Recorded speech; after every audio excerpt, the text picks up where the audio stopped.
Bonjour à toutes et tous. Bienvenue pour cette session cet après-midi. On va attaquer parce que sinon on va pas s'en sortir et la lumière attire les papillons. La preuve en est un beau papillon, beau phénomène, merci. Donc, Antoine. Un, deux, ça marche, ouais. Bonjour à tous, Antoine Maille. Donc moi, je suis un intrus dans la pièce, puisque mon métier, c'est de vendre du stockage. Mais il y a une bonne partie des solutions de stockage que l'on vend qui sont attachées à des environnements IBMI. Donc on a trouvé important avec Laurent d'essayer d'avoir une session commune pour vous aider à construire et vous aider à comprendre là où les architectures IBMI plus le stockage IBM pouvaient avoir du sens. Oui, donc en fait, moi c'est pareil, je suis plutôt l'OVNI, donc c'est-à-dire je fais de l'IBMI, mais j'ai choisi de faire beaucoup de stockage externe. Donc c'est vrai que cette session-là elle a vraiment pour but de voir d'où on vient et où on peut aller. Parce que cette année, il y a eu pas mal d'annonces côté stockage et on voulait reprendre. Donc beaucoup ont connu HyperSwap, GMCV, Metro Mirror, Global Mirror, j'en passe et des meilleurs. Donc c'était de se dire, remettre les concepts de base sur la partie Power, virtualisation, et puis repartir ensuite sur la partie stockage avec un spécialiste stockage. Bonne la zapette. T'as pas zapette? Ah, t'es pauvre. D'accord. Donc, attends, je vais changer de côté alors, t'inquiète. Donc, virtualisation. Donc, je rappelle que on va mettre un peu de vocabulaire. Donc, tous ces mots-là, c'est tout ce qui va concerner, on va dire, la partie stockage, compute, ainsi de suite. Donc, le compute, virtualisation, stockage. Stockage interne, stockage externe, je rappelle, stockage interne, c'est pas parce que vous avez des tiroirs de disques qui sont en dehors de vos serveurs que c'est du stockage externe. Si le contrôleur il est dans le serveur, ça reste du stockage interne, c'est la base. Stockage externe, ça veut dire que le stockage a sa propre intelligence, est piloté et assure une protection de l'environnement. D'accord ? Si le stockage est protégé par l'operating system, en l'occurrence, on va être plutôt sur du stockage interne. Donc, à partir, évidemment, switch LAN, switch SAN, le zoning, les ASP, j'en passe, et des meilleurs. Donc, la partie virtualisation, sur le Power, je le rappelle, elle est opérée par un composant hardware qu'on appelle l'hyperviseur. C'est la seule machine de marché qui a un virtualiseur hardware. Si vous faites de l'ESXi, si vous faites du KVM, du Zen, de l'Hyper-V, vous avez une virtualisation software. Dans le Power, vous avez un composant hardware, l'hyperviseur, qui a la particularité de voir en entrée les ressources physiques, de les prendre, de les virtualiser, et ensuite de les présenter à des partitions clients, soit en attachement natif, AX, Linux, IBMI, ou à des VIOS. Donc des VIOS sont des virtuels IO servers. C'est un AX++. C'est un AX qui a la capacité de virtualiser des ressources.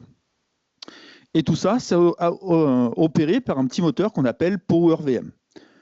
Je le rappelle, le PowerVM a une software EMA, d'accord, qu'il faut payer. Pourquoi ? Parce que tout simplement, c'est ce qui vous permet de faire les mises à jour de vos VIOS. Si vous ne payez pas la software EMA PowerVM, vous n'avez pas le droit de faire les mises à jour. Ça peut être un peu gênant des fois. Donc, si j'ai un VIOS, je vais avoir d'un côté des entrées physiques, donc je vais avoir mon réseau Ethernet, je vais avoir mes disques, mon SAN, mon stockage, et puis après, mon VIOS, lui, va voir arriver. Je vais avoir des cartes fibres physiques, des cartes Ethernet, je vais présenter des couches virtuelles, et en associant les différentes couches, je vais pouvoir présenter un certain nombre de choses, soit des adaptateurs VCSI, soit des virtuels Ethernet adapteurs. Et à partir de là, je vais les présenter à mes partitions clients. Quand je vais faire ça, je vais avoir deux modes. Soit je vais faire ce qu'on appelle du VSCSI. Dans ce cas-là, ça veut dire que les ressources sont présentées à mes VIOS et mes VIOS ensuite vont présenter ces ressources-là à mes partitions clients. Ça veut dire que le disque qui va arriver de ma baie de stockage va être présenté au VIO et ensuite ce disque-là, à travers des adaptateurs clients et des drivers MPIO, va présenter son stockage à la partition. Mais en l'occurrence, quand on fait du stockage externe, notamment pour l'IBMI, on voit arriver des blocs de 512 d'un côté, et de l'autre côté, en IBMI, ils vont faire 520. Cette conversion, elle va être faite par les VIOS dans ce cas-là. Donc ça veut dire qu'il va falloir gonfler les VIO en proc et en mémoire pour gérer cette conversion, puisque du coup, la partition voit directement arriver des disques préformatés. Si par contre, on fait du NPIV, là, en l'occurrence, je vais plutôt être en mode pass-through dans mes VIOS. C'est-à-dire que mes VIO vont présenter ce qu'on appelle un VFC host, qui va ensuite aller être propagé à la partition cliente. Et tout simplement, mon stockage, quand il va remonter au niveau de la partition, c'est directement le microcode de la partition qui va faire la conversion. Donc dans ce cas-là, on va doper un peu plus la partition pour faire le boulot. L'avantage, c'est que si je fais du vSCSI, je vais faire des LUN vers le VIO vers le LPAR, mais par contre, je ne suis pas obligé de mettre des switches SAN. Je peux très bien faire ce qu'on appelle de l'attachement direct. Par contre, si je fais du NPIV, les switches SAN sont obligatoires. Je n'ai pas la possibilité de faire du stockage sans switch SAN. Qui va payer les croissants? Ah. Donc, on va avoir deux modes. Soit ce qu'on va appeler de l'attachement direct. Donc, directement, nos cartes FC sont attachées au stockage. Donc, généralement, on dit du QAQ en termes techniques. Donc, directement, la fibre est connectée au port de la carte FC sur les ports des contrôleurs. Et là, la limitation que je vais avoir, évidemment, ça va être le nombre de cartes FC de ma machine et le nombre de ports FC que je vais avoir sur mes contrôleurs de baie. Et si je passe en fabrique, là, tout simplement, je vais mettre des switches SAN au milieu qui vont faire l'interco. Je vais faire mon zoning et j'aurai évidemment moins de ports connectés côté serveur et côté baie. Et du coup, je vais pouvoir utiliser des zones pour pouvoir faire passer mes environnements. Est-ce que c'est clair pour l'instant? J'ai perdu personne? On continue.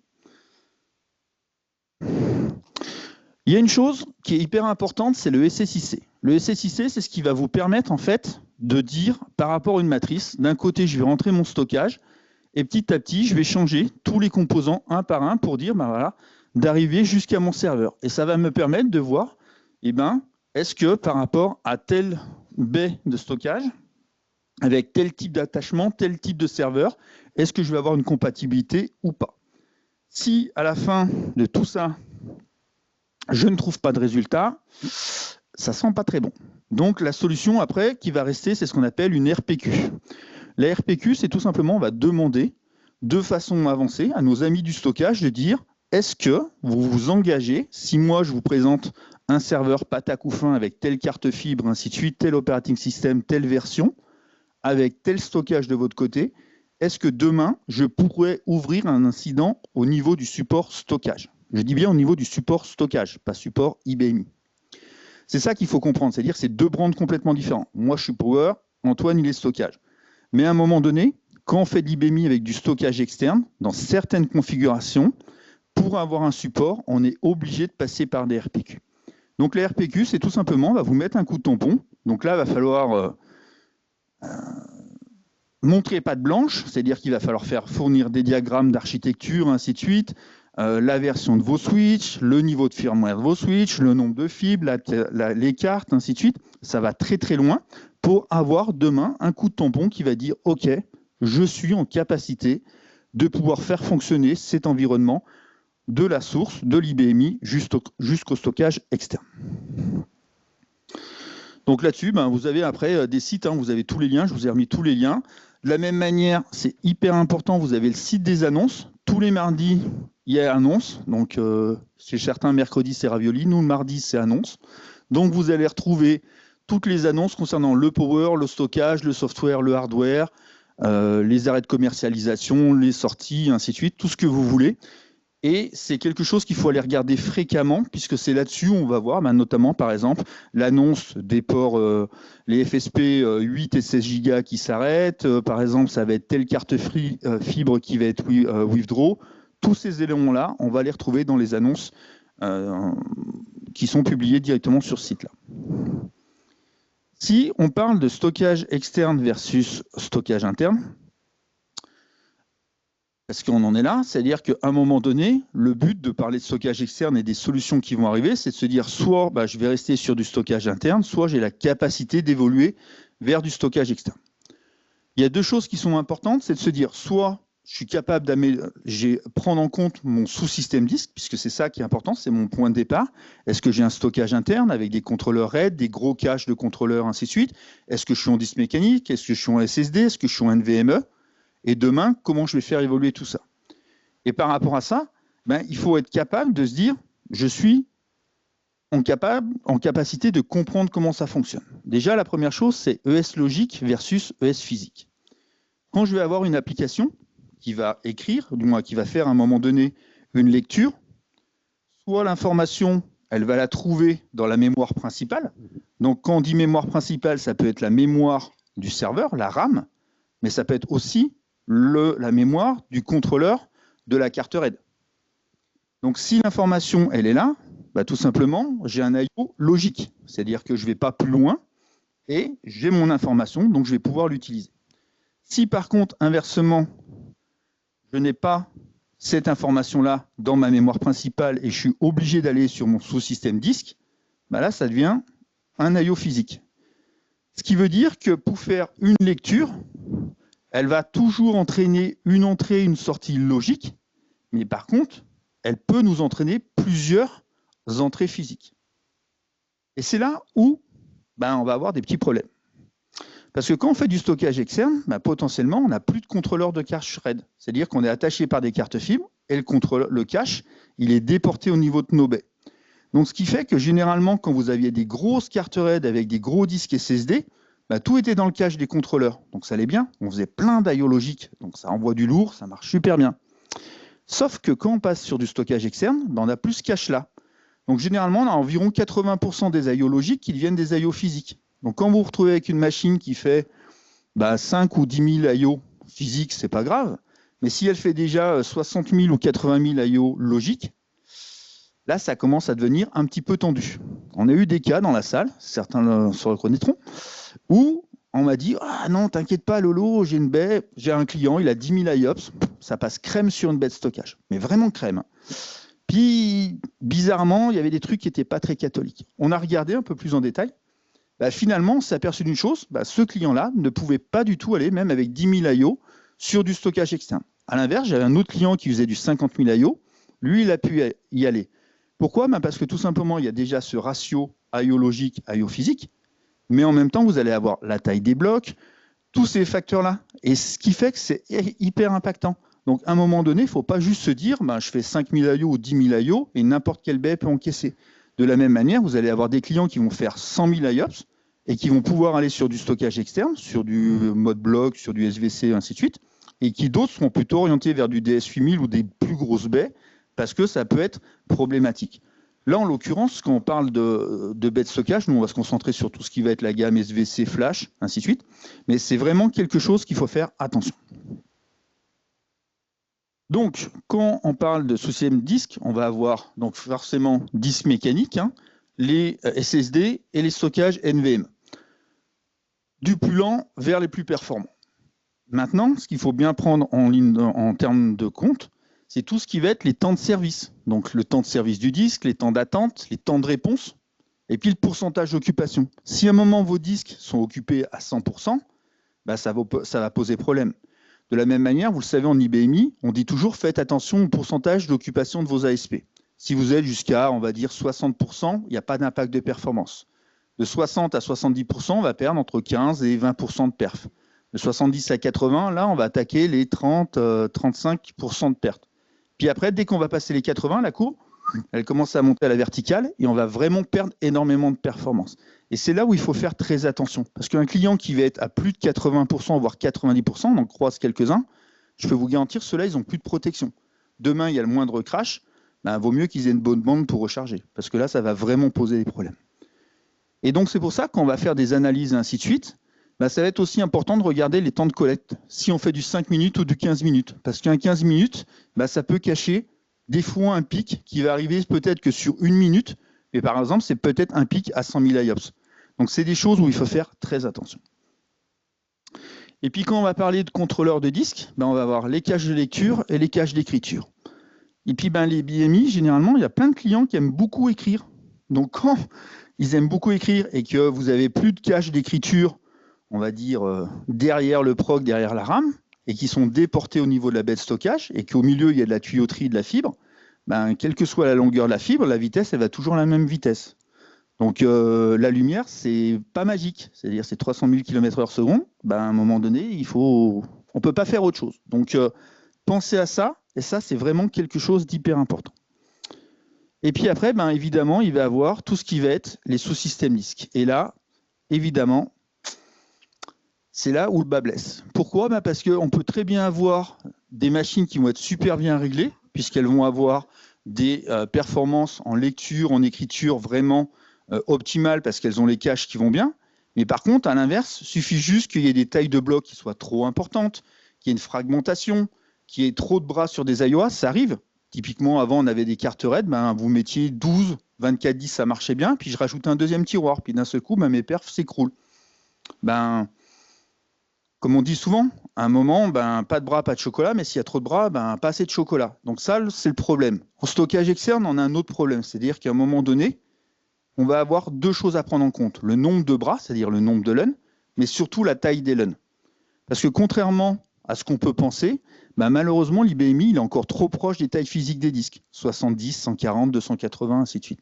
Et des fois, on va avoir des clients qui vont tailler des LUN et qui vont se dire, finalement, j'ai du stockage externe, mais finalement, je vais faire des très grosses LUN de 600, 900 gigas, voire 1 Tera, mais je vais en mettre que 5 ou 6, parce que c'est long à configurer.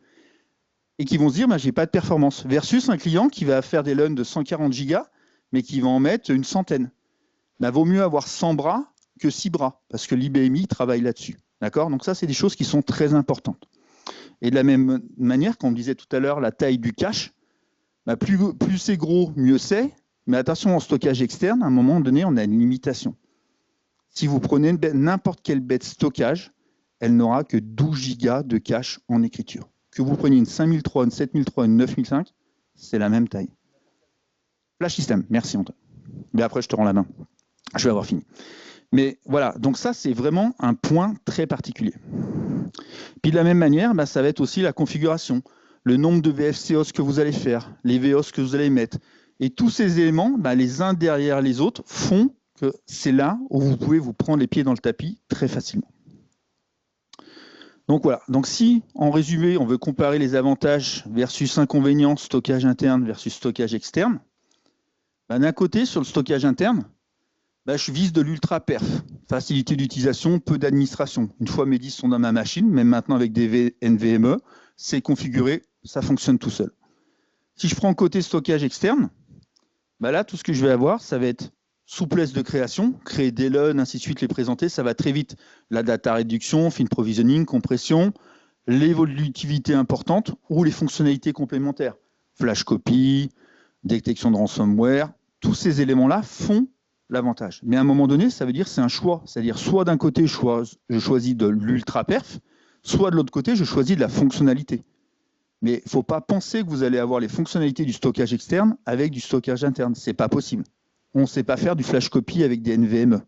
Donc, à un moment donné, c'est toujours la même chose. Si vous avez besoin de 200 000 IOPS, ça peut être possible avec du stockage externe, mais ça ne va pas forcément être une 50-15. D'accord ? Donc, faites attention à ça.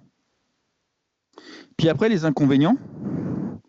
Si on regarde, d'un côté, l'évolutivité en stockage interne, elle peut être compliquée, notamment une fois que j'ai plus de slots, comment je vais faire ? J'ai pas de fonctionnalité avancée. Et puis après, c'est le nombre limité d'environnements que je vais avoir, parce qu'il est limité forcément par soit les cartes que je vais avoir, ou soit la disponibilité de mes disques NVMe. Et par contre, en stockage externe, c'est les compétences à maîtriser, les performances inférieures au stockage interne et la compatibilité des ressources, NPIV, VSCSI. Je ne sais pas s'il y en a qui l'ont vu, mais la semaine dernière, ou il y a 15 jours, Dell a annoncé, Dell EMC, c'est ça, l'arrêt du support des baies, d'une partie de ces baies, en IBMI. Oui, toutes. Avec le driver 910. Donc ça veut dire que demain, ça va poser quelques problèmes. Donc là, pour l'instant, il y avait Dell EMC, Hitachi et Pure Storage qui étaient supportés en IBMI, hors IBM, évidemment. Mais ça veut dire que demain, il va rester Pure Storage, certaines Hitachi, donc évidemment pour tout ce qui est IN, mais en termes de entry et mid-range, il va rester que du Pure Storage. Par contre, Pure Storage, c'est forcément du VSCSI. Vous ne pouvez pas faire du NPIV en IBMI avec du Pure Storage. Donc voilà. Et je te passe la main.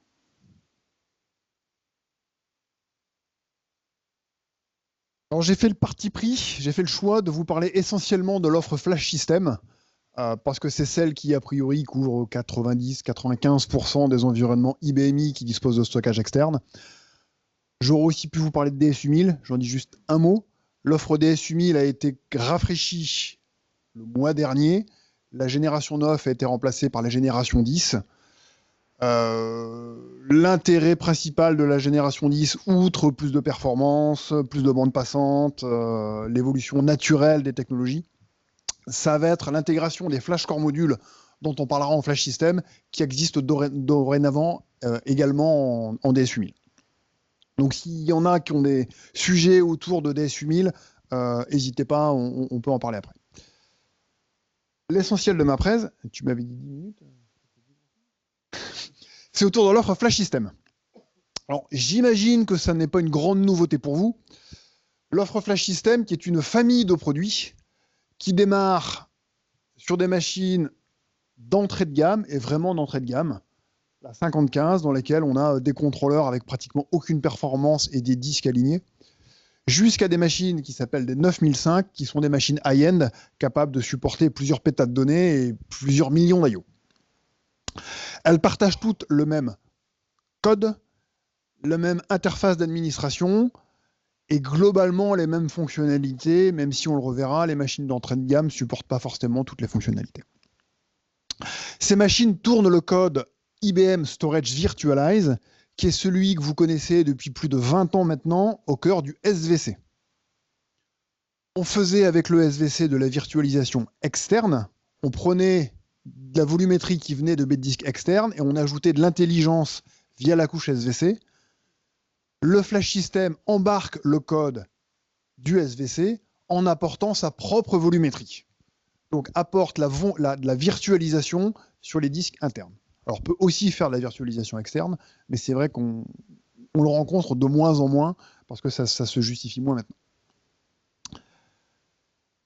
Qu'est-ce qui fait que la gamme Flash System est unique? Alors je vais juste revenir pour pas dire de mensonge. 5015, 5045, ce sont des machines qui sont essentiellement destinées à des disques mécaniques que l'on va rencontrer essentiellement pour servir de back-end à des environnements de stockage, de sauvegarde, pardon, à des environnements de sauvegarde, sur lesquels on n'attend pas un niveau de performance ou un niveau de latence extrêmement important. À partir de la 5003, on est sur des machines essentiellement flash avec des disques NVMe particuliers. Qu'est-ce que ces disques NVMe particuliers? Ce sont des flash core modules. Alors qu'est-ce qu'un flash core module? C'est un disque avec des médias flash. Sur la gauche, vous avez un disque SSD dans lequel vous voyez bien des médias flash. Et dans mon flash core module, vous voyez des médias flash. Ce sont les mêmes. Globalement, ce sont les mêmes. Qu'est-ce qui change? C'est ce gros machin là, qui est un processeur. Les flash core modules intègrent leur propre processeur pour gérer les données. Ça veut dire quoi, gérer les données à l'intérieur d'un disque? Alors ça ne vous est peut-être pas familier, mais un disque flash, ça a un fonctionnement extrêmement particulier à l'écriture. On ne peut pas écrire 2 fois au même endroit sur un disque flash. Une fois qu'on a écrit sur un disque flash, pour pouvoir écrire à nouveau, il faut le remettre à blanc. Il faut le reblanchir. Il faut le flasher. D'où le nom flash. Pour pouvoir flasher un média, faut qu'il soit vide. Ce qui fait qu'un disque flash qui se remplit et qui a une activité écriture importante, au bout d'un moment, il passe son temps à se regarder le nombril et à déplacer ses données pour pouvoir en flasher pour trouver de la place. C'est extrêmement consommateur en ressources. La majorité de nos concurrents déportent cette fonction de gestion des écritures dans le contrôleur de la bête disque, sur les processeurs de la bête disque. Nous, on le gère à l'intérieur du média. Ça permet également de gérer l'endurance, parce qu'à chaque fois qu'on va flasher un chip flash, on va l'user, parce qu'en fait, il a il a une limite théorique de flash. Le processeur, il a un certain nombre d'algorithmes qui va assurer la ventilation des données pour optimiser le cycle de flashage de chaque média pour éviter de les user. Ce processeur va être utilisé pour chiffrer les données. Vous savez que le chiffrement est à la mode, c'est une des précaux de l'ANSSI maintenant. Les données doivent être chiffrées pour vous prémunir du fait qu'un disque soit volé physiquement. Ce chiffrement, c'est de la puissance de calcul. On utilise la puissance de calcul présente dans les chips. On fait également de la compression. On fait de la compression par le matériel sans aucun impact sur les performances. De sorte que sur ces machines Flash Core Module, on ne peut pas désactiver la compression. On essaye toujours de compresser les données. Si les données sont compressibles, tant mieux. Si elles ne le sont pas, tant pis, on aura essayé et puis on aura un gain de 0%. La dernière fonctionnalité qui a été intégrée dans le Flash Core Module, dans la dernière génération du Flash Core Module, c'est la détection de ransomware. Alors comment on va détecter les ransomware ? On va en permanence à l'intérieur du disque collecter des métriques qui vont caractériser les écritures. Alors ça va être le taux de compression, ça va être la recherche de signatures particulières que l'on connaît, ça va être l'analyse de la variabilité de la donnée. Une donnée, c'est variable, maintenant c'est pas n'importe quoi, ça suit un pattern particulier. Donc on va en permanence, sur chacun des Flash Core modules, analyser 100% des écritures pour voir si les écritures sont normales, si elles sont habituelles, si elles ressemblent à un flux d'écriture classique chez n'importe quel client Flash System. Ces métriques-là sont remontées à un petit moteur d'intelligence artificielle qui est soit hébergé à l'intérieur de la machine, soit encore mieux dans Storage Insight, donc une offre cloud déportée. Et sous 2 secondes, on va dire, sur ce volume, il se passe un truc pas normal. Ça ressemblerait bien à une signature ransomware. Et on va faire ça en permanence, en utilisant les ressources présentes à l'intérieur du disque, donc sans aucun impact sur les performances. Et c'est une offre qui est disponible nativement sur les Flash Systems dans le prix de la machine. Ce qui fait que notre petit Flash Core, là, j'ai oublié d'en ramener un, mais c'est un petit disque de 2,5 pouces. On peut y héberger 38 Tera de données, grâce à la compression potentiellement plus de 100 Tera de données, avec une endurance, elle n'est pas illimitée, parce que physiquement, un disque flash, ça s'use, mais on a des tas de disques qui sont en production depuis 7 ans et qu'on n'a toujours pas remplacé et qu'on n'est pas prêt de remplacer à cause de l'usure. On a des performances, alors une performance, c'est la latence qui nous intéresse, qui sont naturellement sur le disque à 0,2, 0,3 millisecondes, quelle que soit la charge I/O, et une efficience et une réduction de l'empreinte carbone qui sont spectaculaires. On le verra après dans un U dans un rack.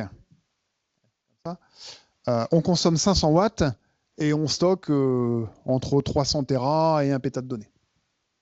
Un U 500 watts. Là, voilà ma gamme.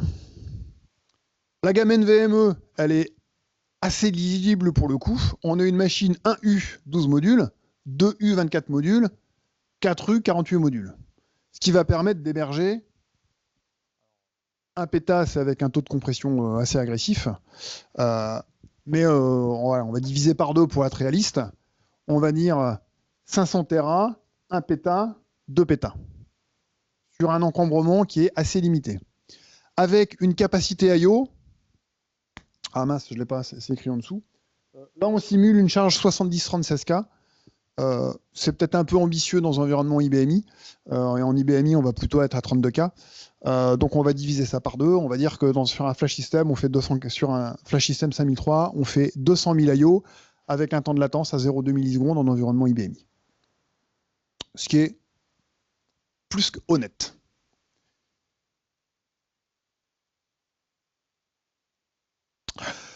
Puisqu'on a plein d'IO et puisqu'on a plein de places gratuites, on va essayer de faire des choses utiles avec. On va utiliser cette puissance de calcul, qui nous offre la compression, pour augmenter la sécurité des données de nos clients. On va mettre en place à l'intérieur de la machine un coffre-fort logique. Vous connaissez les flash copies. On fait des flash copies depuis longtemps. On a rajouté à la fonctionnalité flash copy la notion d'immutabilité. Donc, vous allez prendre des photos de vos environnements de production au rythme qui vous sied et vous allez y associer une durée de rétention. entre 1 et 365 jours. Quoi qu'il arrive, ces LUN que vous avez mis à l'intérieur du coffre-fort logique, vous ne pourrez pas les supprimer. Même l'administrateur ne peut pas les supprimer, ne peut pas les modifier. Elles ne peuvent pas être mappées à un host, elles ne peuvent pas être écrites, elles ne peuvent pas être lues. Elles sont au coffre.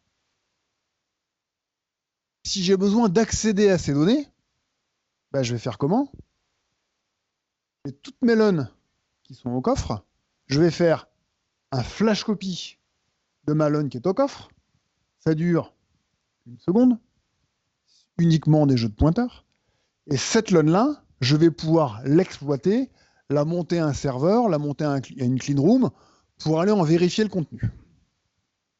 De sorte que le jour où j'aurai à faire face à une cyberattaque, alors je ne pense pas que les environnements IBMI soient des cibles privilégiées, mais personne n'est à l'abri. Le jour où on fait face à une cyberattaque, eh ben, je dispose de X points de restauration potentiels.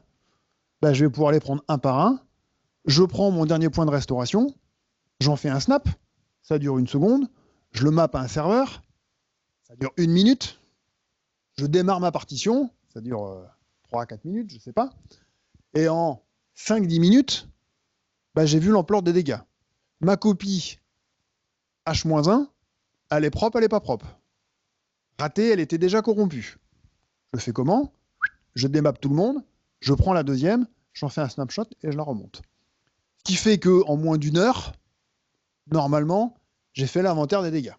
Et je suis capable de dire ma production a été corrompue, j'ai disposé de 4 points de restauration et je dois redescendre à H-3 pour avoir un état cohérent. Qu'est-ce qu'on décide? Alors, on va sans doute pas décider de tout restaurer tout de suite, mais si c'est le cas, je prends mon H-3, je fais restauration sur mes volumes de production, c'est un jeu de pointeurs, ça va durer 10 secondes, allez, 1 minute, quelle que soit la volumétrie de données à restaurer. Pas magique, ça sauve pas la vie, mais combiné à la détection de ransomware qui nous alerte au bout de 2 secondes si un ransomware est intégré dans ma production, c'est un outil plus que performant et intégré dans la machine.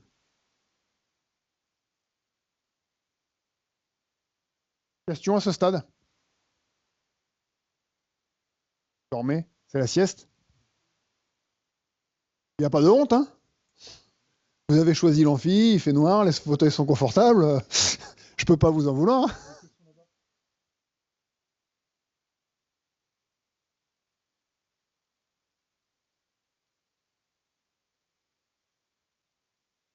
Excellente question.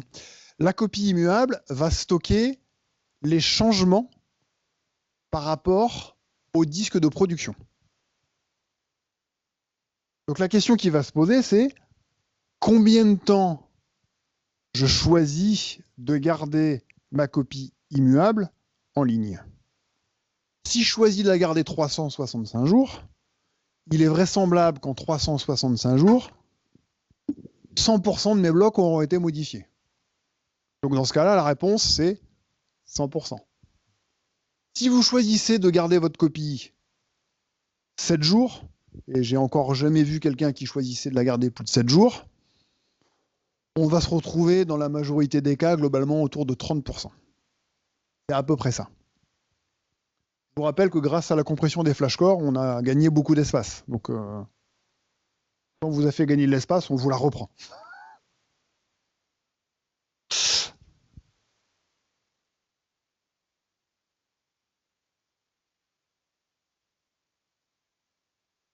On commence à parler des sujets qui fâchent. Tout ce que je vais vous raconter à partir de maintenant va vous imposer, si vous ne l'avez pas encore fait, de faire évoluer vos zonings, on parle des zonings, en NPIV, mais moi je ne parle pas du même NPIV que celui de Laurent. Je parle en NPIV côté B2 disque. Sur les SVC Flash System, il y a 10 ans, on zonait sur les ports physiques des machines. Depuis 2008, on crée des worldwide names virtuels sur les baies de disque et on peut zoner sur ces worldwide names virtuels. Ça va apporter de la mobilité dont on va avoir besoin dans les slides suivants. Depuis la version de code, là, j'ai commencé à taper dur là. Depuis la version de code 8.6.1, il faut absolument être en NPIV. Tout ce que je vous raconte là impose la 8.6.1. Donc il y a un vrai chantier de migration NPIV. Et en IBMI, il y a un peu de travail. Vous avez un lien, amusez-vous. FlashGrid. Avant les flash systems, on en faisait des clusters. Qu'est-ce qu'il y a des flash systems en cluster? On prenait une machine, on prenait deux machines identiques et on disait maintenant c'est une seule avec un point d'administration unique. On pouvait clusteriser le 5003 à 4 machines, le 7003 à 4 machines, le 9005 à 2 machines. Ça permettait de grossir artificiellement les machines. Le clustering, on oublie. On ne fait plus. Alors si vous en avez, vous les gardez, hein, vous les jetez pas. Hein. Mais les nouvelles installations, on ne les fera pas en clustering. Et les machines qui sont en cluster ne pourront pas bénéficier de toutes les évolutions. On ne fait plus du cluster, on fait du grid. Alors c'est quoi le grid?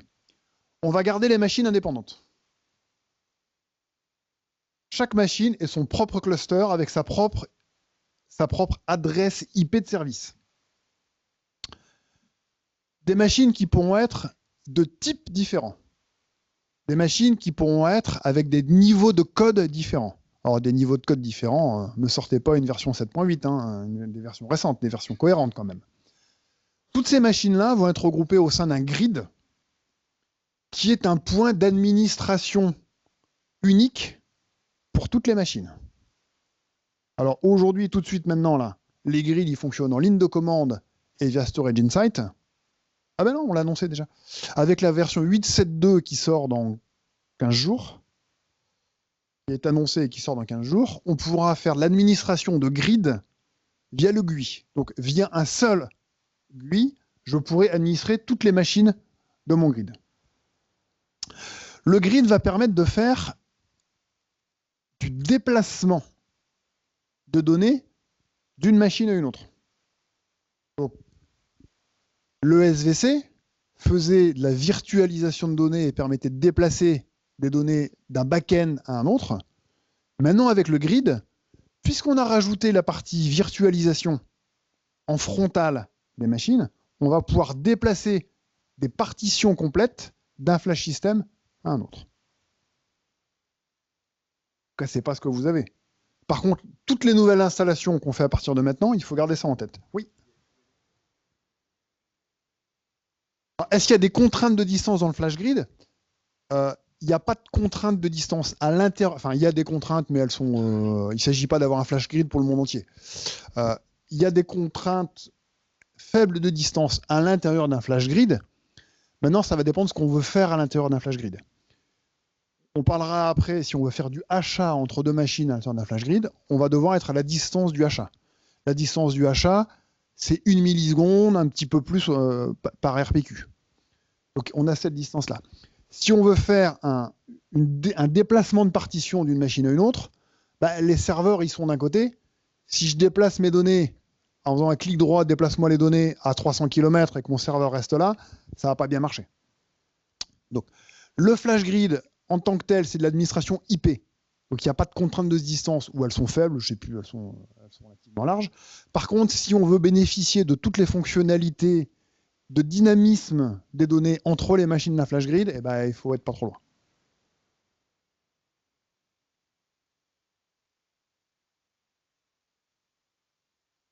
Alors, un flash grid n'impose pas Storage Insight. On a un point de management qui est le flash grid owner depuis laquelle on va faire cette administration. Aujourd'hui, on ne peut pas encore renonder le flash grid owner. Ça veut dire que si je le perds, donc c'est-à-dire que si j'ai perdu un flash system quand même, c'est pas de peau, hein, mais bon, si je le perds, je pourrais continuer à administrer mes autres machines individuellement. Il va falloir que voilà, si j'ai fait le deuil de mon flash grid owner, donc si j'ai fait le deuil d'un flash system, déjà pas de chance, hein, je vais reconstruire un flash grid sur une autre machine. Aujourd'hui, il n'est pas encore redondé. S'agissant de Storage Insight, j'ai un slide après, c'est une offre qui est hébergée dans le cloud IBM. Donc c'est IBM qui assure la redondance de cette solution via ces mécanismes IBM Cloud. C'est une solution logicielle qui est une machine virtuelle qui est hébergée quelque part sur IBM Cloud. Donc, il y en a plusieurs, mais c'est IBM qui en assure la redondance. Et le Storage Insight est utile dans le grid quand vous aurez plusieurs flash systems connectés. Des machines high-end, des machines pas high-end, des disques mécaniques, des disques flash. Storage Insight va avoir une capacité à analyser les workloads qui tournent sur chacune des machines, le potentiel performant de chacune des machines, et vous donner des conseils en disant là, ces données-là, elles ne sont pas au bon endroit, vous devriez les déplacer, et si tu veux, je peux le faire parce qu'elles sont dans un flash grid. Voilà. Entre nous, c'est l'impact de Storage Insight sur le flash grid, c'est pas la fonctionnalité première qu'on va en attendre, je pense, dans les 2 prochaines années. Donc l'intérêt de flash grid, c'est que le cluster, c'était quand même super contraignant. Les machines devaient être identiques, devaient avoir le même niveau de code. Donc quand je montais une machine, je montais tout mon cluster en même temps. Donc s'il y avait un bug, s'il y avait un truc qui n'allait pas dans le code, j'avais tous mes œufs dans le même panier. C'était limité à 4. Le grid, aujourd'hui, c'est limité à 8, mais on a déjà annoncé qu'on allait monter à 16, 32, 64. On a une roadmap assez agressive. On n'est pas obligé d'avoir les mêmes machines, on n'est pas obligé d'avoir les mêmes versions de code. Donc, d'un point de vue évolution des architectures flash system, c'est quand même un gros pas en avant.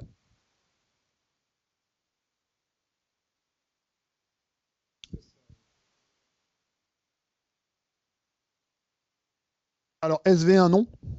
Parce que SV1 ne peut pas monter au-delà de la 8.5 quelque chose, et que le flash grid impose mieux que ça. Mais dans l'esprit, ça marche aussi entre des SVC qui auraient des versions de code compatibles.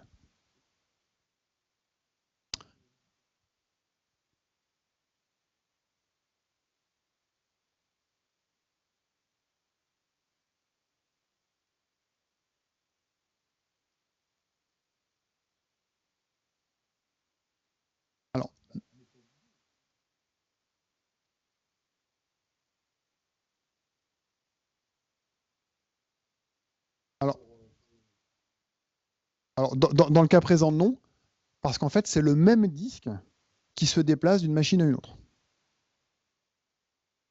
Le serveur le voit. Alors, il peut y avoir un timeout, d'une ou 2 secondes, mais le serveur le voit pas.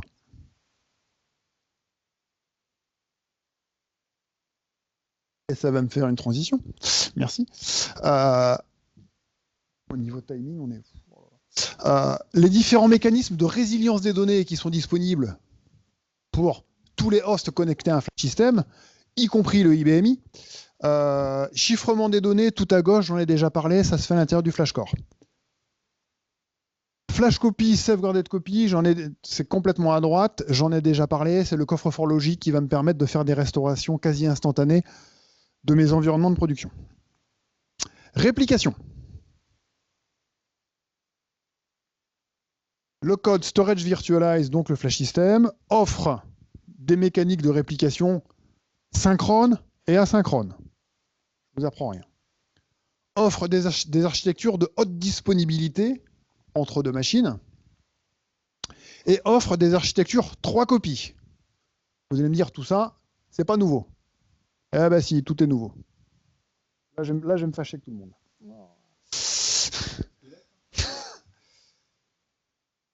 Vous avez déjà entendu parler du Global Mirror. Vous avez déjà entendu parler du Global Mirror with Change Volume. Ces fonctionnalités-là sont maintenant remplacées par une technologie qui s'appelle le Policy-Based Replication. Technologie qui existe depuis la version 8.5.2, donc depuis maintenant 2 ans et demi, qui a d'abord démarré gentiment en disant bah, regardez, c'est là, vous pouvez jouer avec. Maintenant, c'est la norme d'installation. Vous avez déjà entendu parler de l'hyperswap. qui était notre solution de achat entre deux flash systems. L'hyperswap est remplacé par une technologie qui s'appelle PBHA. Vous avez, j'espère, pas trop entendu parler d'une solution qui s'appelait 3-site Mirror with Orchestrator, qui est remplacée par du PBHA 3 sites. Alors remplacer, ça veut dire quoi? C'est-à-dire que si vous faites une installation maintenant, il faut la faire avec ces nouveaux mécanismes. Je vais vous expliquer après pourquoi c'est bien. Si vous êtes en production, bah vous pouvez rester en production. Vous pouvez monter ces environnements jusqu'à la version de code 8.7.0, qui est la version de code qui a été délivrée au mois de juin 2024, donc il y a 4 mois. Si vous restez en Global Mirror with Change Volume, en HyperSwap, vous resterez en version 8.7.0. Si vous voulez faire évoluer votre code, il faudra modifier ces anciens mécanismes de copie par des nouveaux.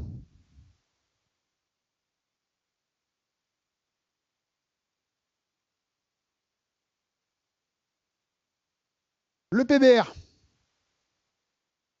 c'est quoi? PBR, Policy Based. Ça veut dire quoi, Policy Based? Ça veut dire qu'à chaque fois que vous allez créer un volume, vous allez lui associer une politique. En l'occurrence, la politique, dans ce cas-là, ce sera « Je souhaite que tous les volumes qui appartiennent à ce groupe de volumes soient associés à une politique de réplication asynchrone vers la machine Toto. » À chaque fois que je créerai un nouveau volume dans ce groupe de volumes, automatiquement, ça va aller créer un volume en face, et ça va les mettre en réplication, et ça va les synchroniser.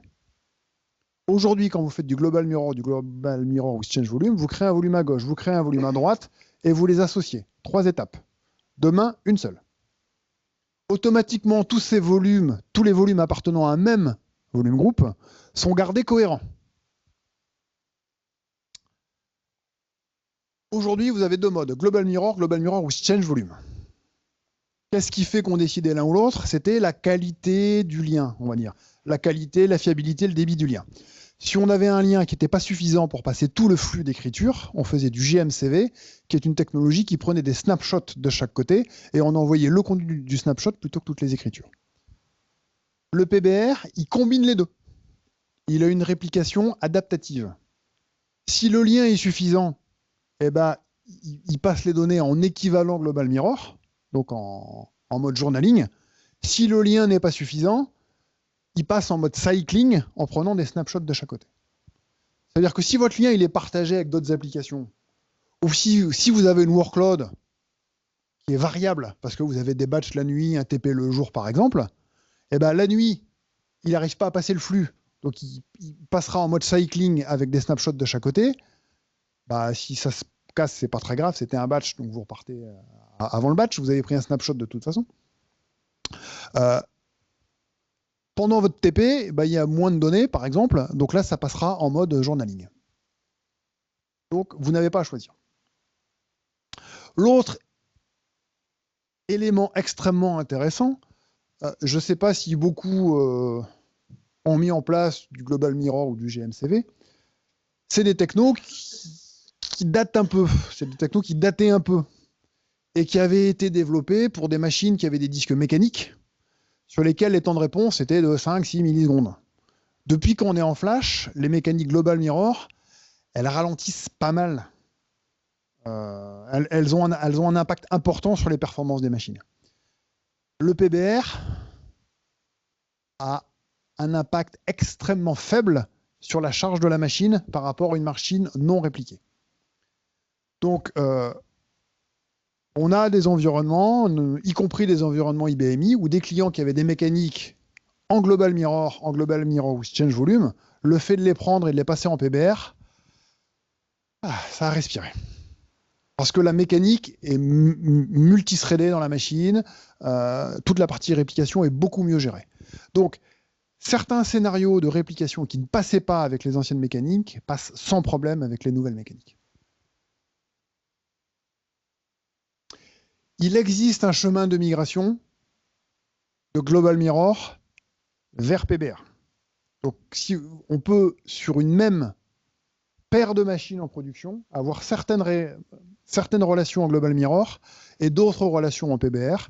Donc, c'est possible d'aller de l'un vers l'autre en prenant LUN par LUN ou groupe de LUN par groupe de LUN de façon non disruptive sans jamais casser la réplication. C'est un peu moins vrai pour PBHA. PBHA, c'est le remplaçant d'HyperSwap. HyperSwap, on prenait deux machines, on les mettait dans un même cluster et on mettait en place une solution de HA à l'intérieur d'un cluster. PBHA, donc toujours policy-based HA, on fait de la hot dispo entre des clusters. Entre des clusters qui peuvent être des machines de type différent, qui peuvent être des machines de code différents. Ça veut dire que si demain j'ai un environnement de hot dispo, je vais pouvoir mettre à jour le code d'un côté, voir comment ça se passe, mettre à jour le code de l'autre côté, sans toucher en même temps aux deux côtés de mon HA.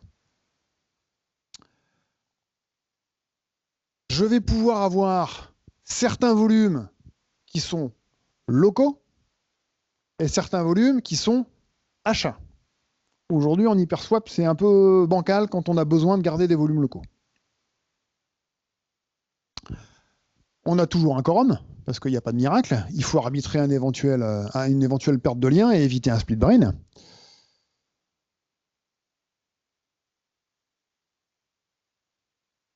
En termes de performance par rapport à l'HyperSwap, c'est bien meilleur. En HyperSwap, on était limité à 1000 volumes. Donc il fallait faire des gros volumes. Et Laurent vous expliquait tout à l'heure qu'en IBMI, c'est bien d'avoir plein de petits volumes, parce que l'IBMI, il est content, il a plein de queues. En HyperSwap, il fallait un peu arbitrer entre gros volumes, petits volumes, parce qu'en HyperSwap, je ne peux pas en mettre beaucoup. Là, j'ai le droit au max de la machine, soit 15 000. En performance, on est bien meilleur. Il n'y a pas de chemin de migration super par rapport à un HyperSwap, parce qu'un HyperSwap, c'est un seul cluster avec les deux machines. Le PBHA, c'est deux machines distinctes. Donc, le seul chemin de migration qui existe aujourd'hui, c'est je prends ma machine, je casse mon miroir, je recrée une nouvelle machine, je resynchronise tout. IBM travaille un scénario de migration qui mettrait en jeu une troisième machine. Ça ne devrait pas tarder, mais ce n'est pas encore le cas. L'autre limite, au jour d'aujourd'hui, peut-être ça peut changer de demain. Aujourd'hui, l'IBMI n'est pas supporté en PBHA. Aujourd'hui, enfin, il y a 5 minutes. Je pouvais attendre la question, c'est ça?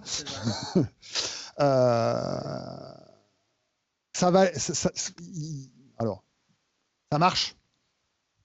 Ça marche. Le lab stockage a fini de certifier ça depuis 1 mois et demi maintenant. Il manque le coup de tampon des labs IBMI. On avait lancé des RPQ. À chaque fois qu'on lance une RPQ, ça nous répond « vous l'aurez dans 6 semaines ». À chaque fois. Et 4 semaines après, c'est encore dans 6 semaines. Ça veut dire qu'ils ne veulent pas se mouiller. En tout cas, ils ne veulent pas gérer un versionning qui s'effeuille dans le temps. Donc, à un moment, ils vont nous dire « c'est bon, c'est réglé, c'est supporté ». Le branch stockage pousse pour que ce soit urgent, pour que ça se fasse rapidement. Peut-être c'est demain, peut-être c'est dans 1 heure, je ne sais pas. Alors c'est embêtant, hein, parce qu'aujourd'hui, installer un cluster, un nouveau cluster, une nouvelle installation que l'on ferait en HyperSwap, ça veut dire qu'on l'a fait en 8.7.0 et qu'elle restera en 8.7.0 et qu'on n'a pas de chemin de migration intelligent vers PBHA. Donc c'est vraiment embêtant. Donc c'est pour ça qu'on met une pression importante. Le chemin de migration? Alors, de toute façon, même si on a un chemin de migration intelligent, il faudra une troisième machine. Il n'y a pas de miracle. Ouais, mais c'est compliqué d'expliquer à un client qui démarrerait une installation au mois de novembre en HyperSwap qu'au mois de janvier, il faut qu'il migre en PBHA avec une troisième machine. Donc, bon, c'est pas top. Maintenant, j'ai bon espoir que ce soit une question d'heure ou de jour. Mais je l'ai déjà dit ça il y a 3 semaines. Alors, Je suis parti en vacances, je me suis dit, il va se passer des trucs. Eh non, même pas. Aussi longtemps que vos machines sont supportées. Donc, habituellement, c'est 5 ans.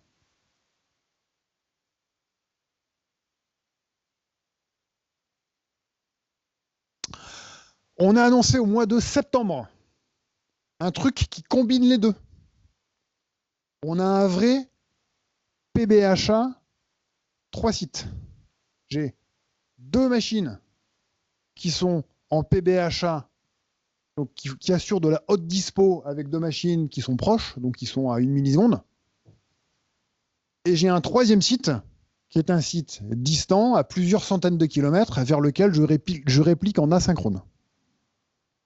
Une vraie solution 3 sites sur laquelle on peut revenir en arrière avec une gestion de SLA par politique. J'ai un volume groupe. Quand je crée une nouvelle LUN, je rajoute ma LUN dans son volume groupe. Automatiquement, il me rajoute un copain à côté, il les met en HA. Il rajoute un copain distant, il les met en asynchrone. Donc en termes d'administration, c'est quand même beaucoup plus fluide que ce qui pouvait exister avec avant un orchestrateur perfectible. On va le dire comme ça. Alors, il n'est pas indispensable de mettre le 3e site à 100 km. C'est que fonctionnellement, c'est parce qu'on a besoin d'aller rajouter un 3e site éloigné pour assurer une sécurité géographique qu'on est obligé de mettre de l'asynchrone. Question? Remarque?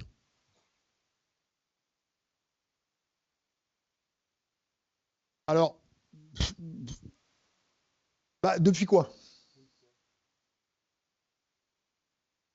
On n'avait pas vraiment de... Enfin, aujourd'hui, on n'avait pas vraiment de solution 3 sites intelligente. Hier, pardon. On avait un truc un peu brandouillard avec un orchestrateur. Par contre, ce qu'on peut faire, c'est une solution achat, on peut lui rajouter un 3e site DR, et une solution DR, on peut lui rajouter un achat.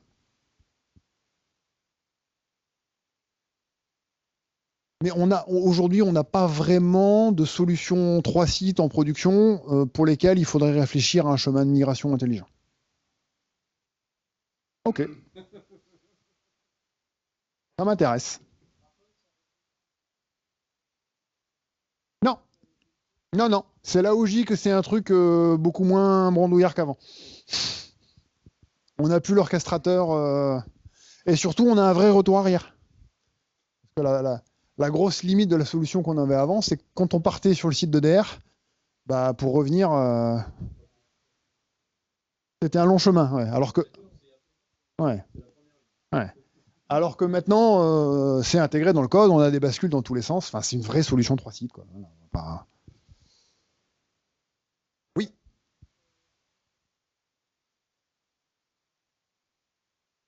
Oui. Alors, ce sera en 8.8. Logiquement, ce sera en version 8.8, puisque l'objet des versions intermédiaires, c'est d'apporter des nouvelles fonctionnalités qui sont appelées à être intégrées dans la LTS suivante. Donc, je ne suis pas dans le secret des dieux, mais on peut imaginer que la 8.8, elle devrait sortir quelque chose comme 2Q 2025, puisque c'est le rythme que l'on a annoncé.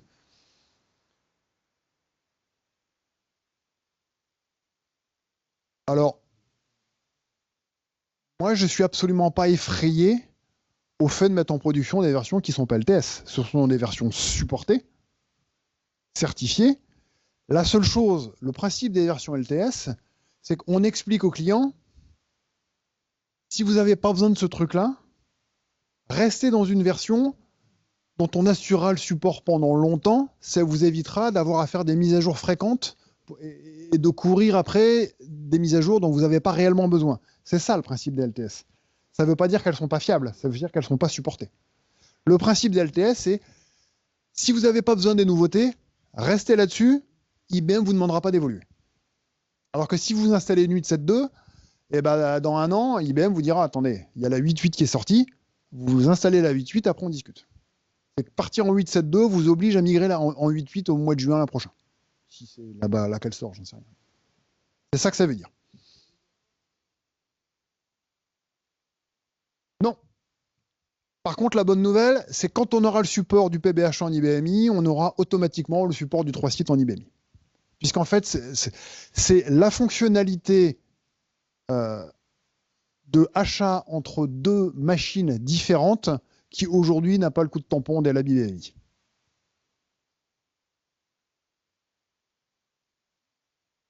Ah oui.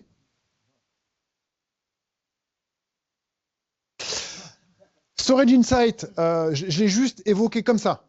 La solution hébergée dans le cloud IBM pour administrer les machines. Elle existe depuis quelques années. Avant, on vendait ça comme une solution de supervision et de monitoring de performance. Point. Ça devient de plus en plus structurant dans l'offre stockage IBM. Je vous ai parlé de la détection de ransomware, je vous ai parlé du flash grid. Tout ce qui va concerner l'analyse et la maintenance prédictive s'appuie sur Storage Insights. Ça coûte 3 sous dans une config. C'est un outil formidable à chaque fois qu'on a un souci. S'il n'y a pas de raison technique et légale qui empêche de déployer Storage Insight, et il y a des tas de cas où il y a des bonnes raisons, faut le mettre. Et il faut s'en servir. C'est vraiment un outil super. Voilà. Je l'ai pas dit. Dernier truc, et je passe 3 secondes là-dessus. On a fait comme certains de nos concurrents énormément amis. On a des clients qui cherchent à se protéger de façon massive contre l'obsolescence de leurs infrastructures et qui sont toujours frileux à l'idée d'acheter une machine qui sera out of support ou out of commercialisation dans 2-3 ans. Et on a des clients qui offrent des offres d'abonnement. On a quelque chose d'équivalent qui s'appelle IBM Storage Assurance. Vous vous engagez pour 4 ans, vous vous engagez pour 8 ans. Si pendant la durée de l'assurance que l'on vous propose sur la machine, on n'atteint pas le niveau de performance espéré, si jamais vous souhaitez faire un upgrade et qu'on ne peut plus faire d'upgrade parce que la machine n'est pas supportée, si jamais vous souhaitez déployer le nouveau code et que vous ne pouvez pas déployer le nouveau code parce que ça ne marche pas sur la machine, eh ben on vous remplace la machine dans le prix de l'assurance.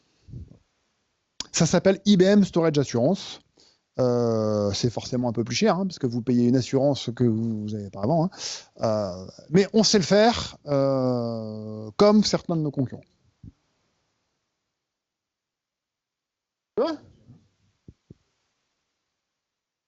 Moi, j'ai fini sur ce que j'avais prévu de vous dire, mais je ne vais pas partir en courant. Donc, vous pouvez aller boire un coup, vous pouvez rester me poser des questions. Tout est possible.